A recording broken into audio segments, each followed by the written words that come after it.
दिल्ली से फ्लाइट थी। मैं एक ऐसी मां से मिलके आ रहा हूं जो पिछले 20 दिन से जेएनयू के एड ब्लॉक पे बैठ करके दिल्ली से कह रही है कि मेरा लाल कहां है, मेरा बेटा कहां है, मेरा नजीब कहां है।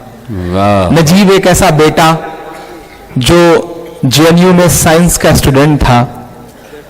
एबीवीपी के कुछ लफंगों से उसकी लड़ाई होती है और उसे इतना पीटते हैं 12 लोग मिलकर के, पीटते पीटते कहते हैं कि इसे 72 हूरों के पास भेज दिया जाए। सोचिए नफरतें कहां आ गई हैं। दूसरे दिन से 11 बजे से वो गायब है। दिल्ली से प्रधानमंत्री आवास से महज 8 किलोमीटर की दूरी पर एक देश की टॉप मोस्ट यूनिवर्सिटी से एक लड़का गायब है। आम आदमी पार्टी के विधायकों को जहन्नम तक से ढूंढ के ला देने वाली पुलिस, भोपाल एनकाउंटर के नाम पर 8 अंडर ट्रायल कैदियों को तलाश करके बिल्कुल जेम्स बॉन्ड की तरह मार देने वाली पुलिस पिछले 20 दिन से एक ऐसे लड़के को नहीं खोज पा रही है जो दिल्ली से गायब हुआ है। एफआईआर तक नहीं हो रहा है साहब। प्रॉक्टर पूरी बेशर्मी से कह रहा है कि हम नहीं कराएंगे एफआईआर। वीसी कह रहा है कि अगर ज्यादा आंदोलन करोगे तो हम क्रैकडाउन कर देंगे यूनिवर्सिटी। कहां आ गए हम? हालात कहां से कहां पहुंच गए। बहुत इम्तिहान का बहुत बुरा वक्त है। राम का मंदिर बनाने वाले लोग नाथू राम का मंदिर बनाने की मुहिम में लग गए हैं। वक्त बहुत बुरा है। समझना है, भूलना है। खामोशी से काम नहीं चलेगा। अगर खामोश रहे तो आने वाली नस्लें नहीं बोल पाएंगी। मैं बहुत छोटी सी नज्म पढ़ता हूं। अब तक जो कुछ कहा वो बस इस नज्म को सुनाने के लिए ही शायद मैं आपका जहन बनाना चाहता था। मैं नज्म पढ़ता हूं, नजीब नजीब नजीब। उस मां से मिला तो उसके बहते हुए आंसू में न जाने क्यों मुझे मेरी अम्मी के आंसू नजर आए। नजीब की जगह मुझे लगा कि मैं गायब हुआ होता तो शायद मेरी अम्मी भी ऐसे ही रोती। आप गायब हुए होते तो शायद आपकी अम्मी भी ऐसी ही रोती। मैं नज्म पढ़ता हूं साहब। सुना था कि बेहद सुनहरी है दिल्ली, समंदर सी खामोश गहरी है दिल्ली। सुना था कि बेहद सुनहरी है दिल्ली, समंदर सी खामोश गहरी है दिल्ली। मगर एक माँ की सदा सुन न पाए, मगर एक माँ की सदा सुन न पाए तो लगता है गूंगी है बहरी। बहुत अच्छा है। वाह। मेरे आंसुओं के साथ शामिल होंगे तो मुझे लगेगा कि जाया नहीं हुए हैं मेरे आंसू। जी बिल्कुल। बहुत रोया था मैं उस मां से मिलके लौटते वक्त। 2 दिन तक अजीब मन ही नहीं था। आज भी मैं अशफाक साहब से कह रहा था कि आज बहुत बड़ा प्रोटेस्ट था जेएनयू में। केजरीवाल थे, मणिशंकर अय्यर साहब थे, निवेदिता मेनन थी, प्रकाश करात थे, शशि थरूर साहब थे। मैं आना नहीं चाह रहा था, मुझे इस प्रोटेस्ट में रहना था नजीब की अम्मी के लिए। लेकिन अशफाक साहब से वादा किया था और पहली बार आपके बीच हाजिर होना था तो मुझे लगा कि नहीं, यहां जाना चाहिए।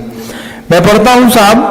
सुना था कि बेहद सुनहरी है दिल्ली, समंदर सी खामोश गहरी है दिल्ली। मगर एक माँ की सदा सुन न पाए तो लगता है गूंगी है बहरी है दिल्ली। वो आंखों में अश्कों का दरिया समेटे, वो उम्मीद का एक नजरिया समेटे। वो आंखों में अश्कों का दरिया समेटे, वो उम्मीद का एक नजरिया समेटे। यहाँ कह रही है, वहां कह रही है, यहाँ कह रही है, वहां कह रही है। तड़प कर के एक माँ कह रही है। नहीं पूछता है कोई हाल मेरा, कोई ला के दे दे मुझे वाह वाह मेरा, कोई ला के दे दे मुझे लाल मेरा, वाह वाह, कोई ला के दे दे मुझे लाल मेरा। सुना था कि बेहद सुनहरी है दिल्ली, समंदर सी खामोश गहरी है दिल्ली, मगर एक माँ की सदा सुन न पाए तो लगता है गूंगी है बहरी है दिल्ली। वो आँखों में अश्कों का दरिया समेटे, वो उम्मीद का एक नजरिया समेटे, यहाँ कह रही है वहाँ कह रही है, तड़प कर के एक माँ कह रही है, यहाँ कह रही है वहाँ कह रही है, तड़प कर के एक माँ कह रही है, कोई पूछता ही नहीं हाल मेरा, कोई ला के दे दे मुझे लाल मेरा, कि उसे लेके वापस चली जाऊंगी मैं, पलट कर कभी फिर नहीं आऊंगी मैं, उसे लेके वापस चली जाऊंगी मैं, पलट कर कभी फिर नहीं आऊंगी मैं। वही है बुढ़ापे का मेरे सहारा, वो बिछड़ा तो जिंदा ही मर जाऊंगी मैं। क्या कर्ब है, क्या फिक्र है दोस्तों, ये फिक्र है, ये दर्द है, ये शायरी है। उसे लेके वापस चली जाऊंगी मैं, पलट कर कभी फिर नहीं आऊंगी मैं। वही है बुढ़ापे का मेरे सहारा, वो बिछड़ा तो जिंदा ही मर जाऊंगी मैं। वही है मेरी जिंदगी की कमाई, वही है मेरी जिंदगी की कमाई, वही तो है सदियों का आमाल मेरा। कोई ला के दे दे मुझे लाल मेरा, कोई ला के दे दे मुझे लाल मेरा। नहीं पूछता है कोई हाल मेरा, कोई ला के दे दे मुझे लाल मेरा। आखिरी बंद पढ़ता हूँ इस नज़्म का। पढ़ें इमरान साहब। महज 5, 6, 7 किलोमीटर के इर्द गिर्द सारे टीवी चैनल्स हैं, सारे प्रोमिनेंट लीडर्स के ऑफिसेज हैं, घर हैं, मिनिस्टरों के घर हैं। महोबा में हमारे देश का प्रधानमंत्री कहता है कि मैं मुस्लिम महिलाओं का हक दिला के रहूंगा। मेरा मन करता है कि मैं उनके घर के बाहर जाऊं, चीख करके उनसे कहूं कि नरेंद्र मोदी साहब अगर मुस्लिम महिलाओं को अपनी बहन मानते हैं, उनका हक दिलाना ही चाहते हैं, तो नजीब की अम्मी को अपनी बहन मान लीजिए और ला दीजिए वापस अपने भांजे। जिंदाबाद इमरान भाई, वाह वाह वाह वाह। मैं आखिरी बंद पढ़ता हूं इस नज़्म का। बेशक। वाई कैटेगरी की सुरक्षा लेकर के, वाई कैटेगरी की सिक्योरिटी लेकर के इस देश के तिहाड़ से लौटे हुए एंकर अपने न्यूज रूम में बैठ करके टीवी चैनल्स पे नाग और नागिन की खबरें चला रहे हैं, लेकिन महज 4-5 किलोमीटर दूर उन्हें एक तड़पती हुई मां नहीं दिख रही है। इसलिए क्योंकि वो मुसलमान है, क्योंकि गायब हुए बच्चे का नाम नजीब है। कैसा मुल्क बना रहे हैं साहब आप, कैसा हिंदुस्तान बना रहे हैं। मैं आखिरी बंद पढ़ता हूं साहब इसमें से।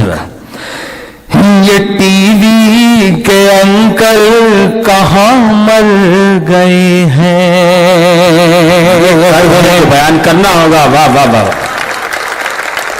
ये टीवी के अंकल कहाँ मर गए हैं, ये गांधी के बंदर कहाँ मर गए हैं,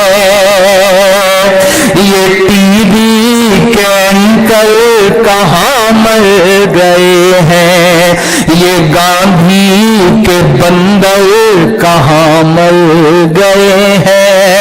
मेरी चीख और मेरी फरियाद कहना, ये मोदी से एक माँ की रुदाद कहना। मेरी चीख और मेरी फरियाद कहना, ये मोदी से एक माँ की रुदाद कहना। कहीं झूठ की शख्सियत बह न जाए, कहीं झूठ की शख्सियत बह न जाए, ये नफरत की दीवार छत बह न जाए, ये नफरत की दीवार छत बह न जाए। है एक माँ के अश्कों का सैलाब साहब, है एक माँ के अश्कों का सैलाब साहब, कहीं आपकी सल्तनत बह न जाए। वाह वाह वाह वाह वाह। कहीं झूठ की शख्सियत बह न जाए, ये नफरत की दीवार छत बह न जाए। है एक माँ के अश्कों का सैलाब साहिब, कहीं आपकी सल्तनत बह न जाए। उजड़ सा गया है गुलिस्तां वतन का। जुल्म था, जाती थी इससे पहले भी, लेकिन ये जो नंगई सड़कों पे उतर आई है ना, ये नहीं थी इससे पहले। इसके लिए लड़ना है, लड़ना तो पड़ेगा इंशाअल्लाह। उजड़ सा गया है गुलिस्तां वतन का, उजड़ सा गया है गुलिस्तां वतन का। नहीं तो ये भारत था खुशहाल मेरा, कोई ला के दे दे मुझे ला